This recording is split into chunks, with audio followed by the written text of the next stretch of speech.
So for the past 20 years, I've been helping Malaysians and other Southeast Asians to speak better English.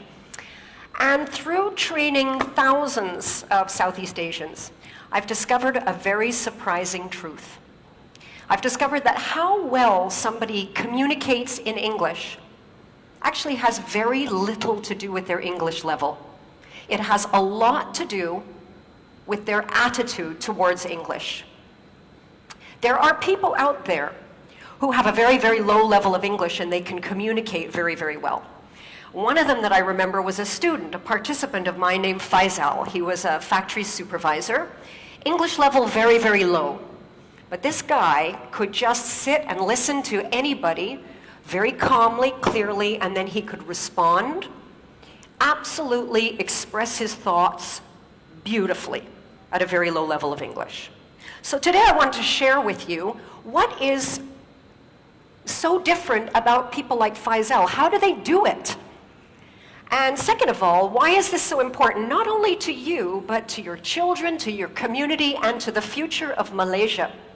And third of all, what's one thing you can do, starting today, if you want to speak with that calm, clear confidence that people like Faisal has? So first of all, what is so different? How do people like Faisal do it? So to answer that question, I'm going to take you back about 10 years, okay? So I was training staff at that time, and my daughter at that time was taking piano lessons.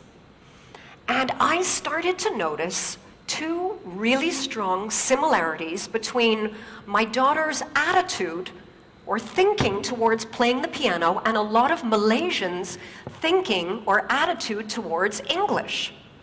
Now, first of all, I should tell you, my daughter absolutely hated piano, hated the lessons, hated practicing.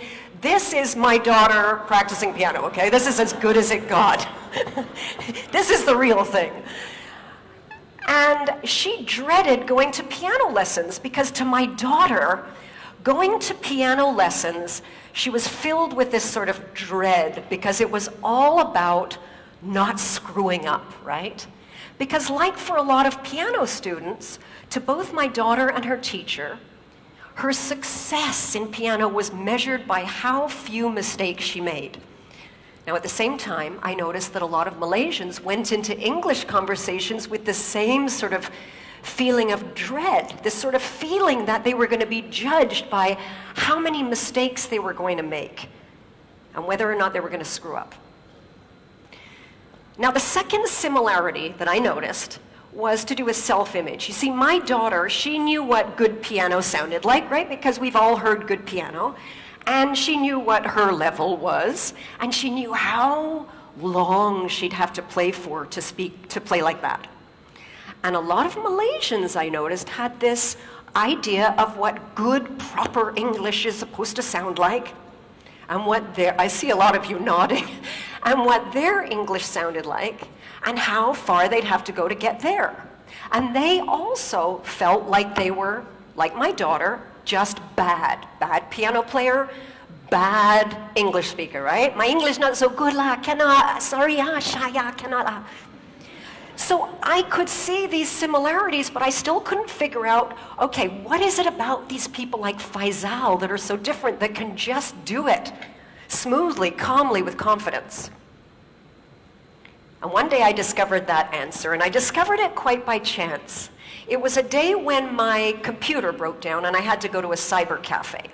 Now, okay, it was my first time and I discovered cyber cafes are disgusting places, okay? They're really gross. They're smelly and they're filled with boys and they're all playing noisy, violent games. They're just disgusting places. But I had to go there. So I sit down and I start noticing this guy beside me, and I become very, very interested in this guy next to me. Now this guy is playing this game that is basically, it's like shooting people until they die, and that's it, right? That's the game, right? And I'm noticing that this guy is not very good. He's like, in fact, terrible, right? Because I'm looking and I'm seeing like a lot of shooting and not much dying, right?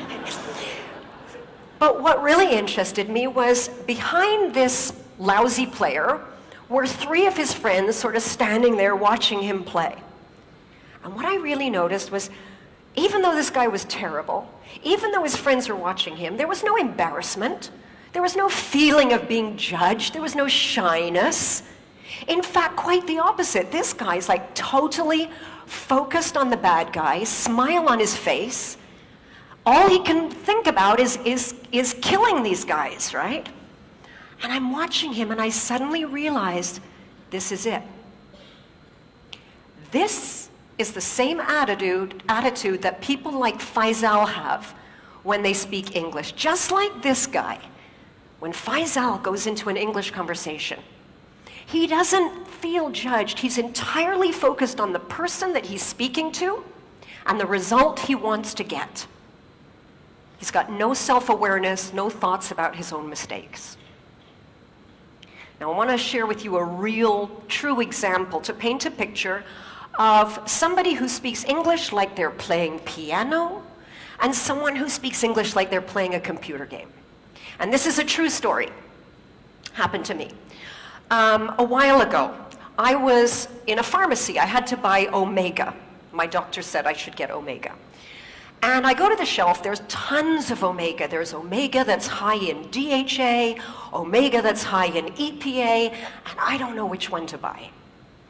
Now the sales rep happened to be there, and I saw she was like this well-dressed professional woman.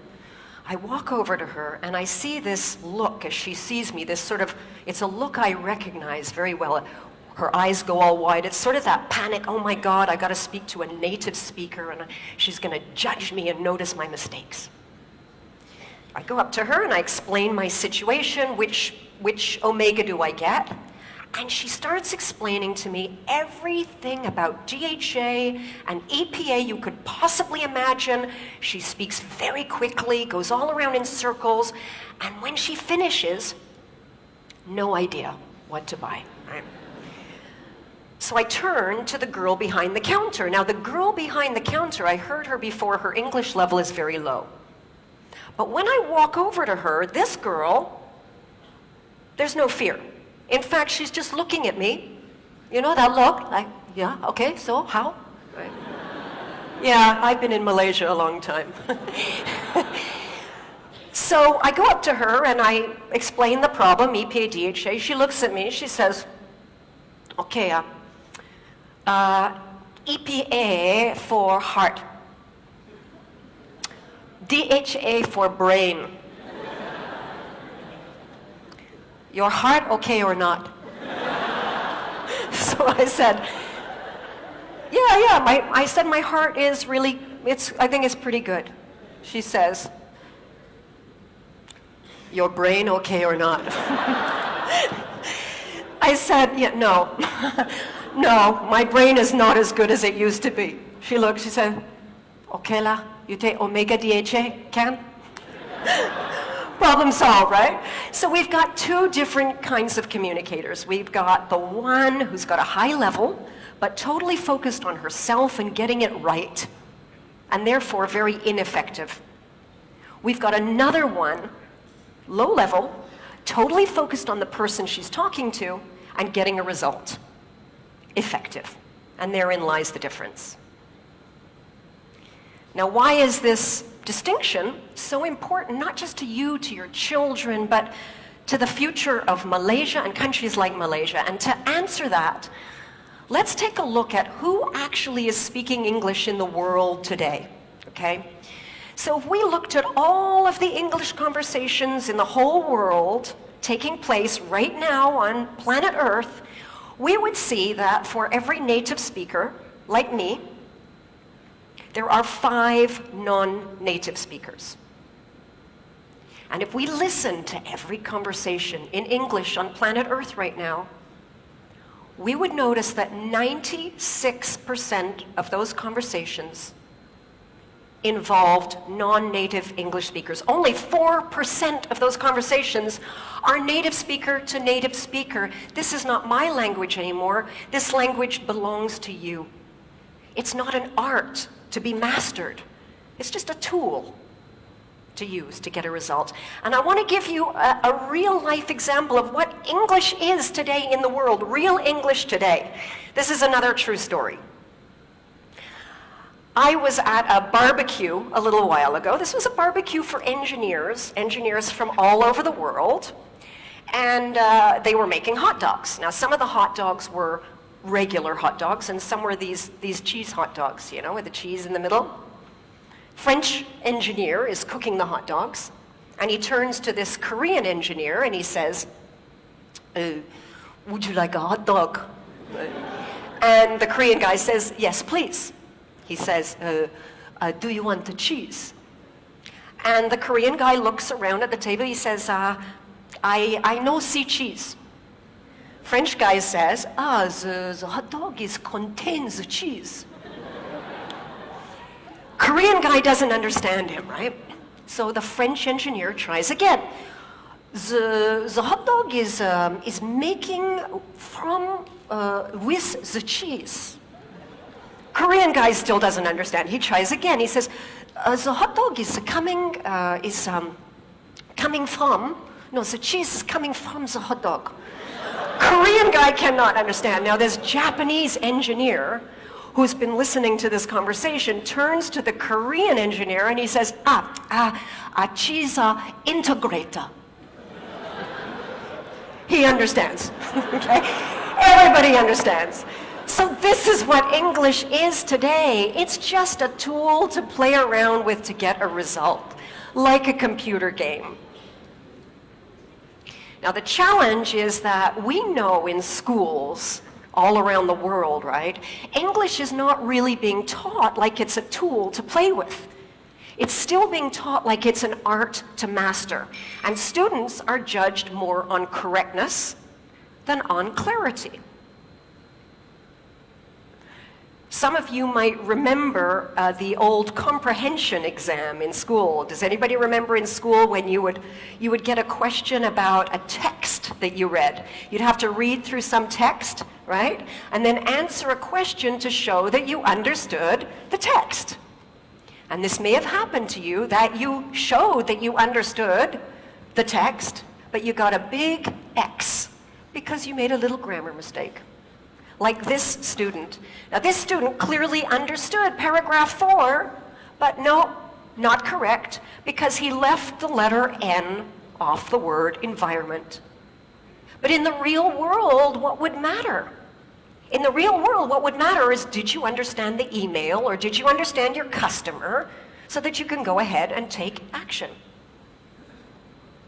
Now the problem that I see here, over and over, is that people take the attitude they developed about English in school and they bring it into their adult life and into their work. And if you're in a stressful situation and you're having a conversation and you're trying to give a result to someone and say it correctly, your brain multitasks. It cannot do two things at once. And what I see is the brain just shutting down. And you may recognize these 3 symptoms of the brain shutting down. The first one is that your listening goes. Someone's talking to you and you're so busy thinking about how you're going to respond and express yourself correctly, you don't actually hear what the other person said.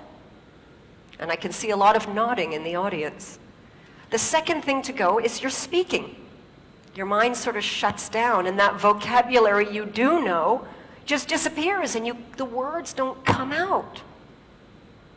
The third thing to go is your confidence.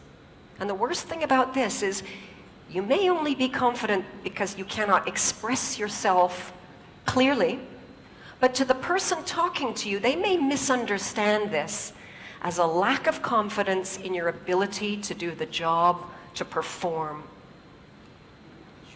So if you want to speak English like Faisal with that great confidence, here's the one thing that you can do. When you speak, don't focus on yourself. Focus on the other person and the result you want to achieve. Imagine a next generation of Malaysians, all with that wonderful confidence in communication that Faisal has at any level of English.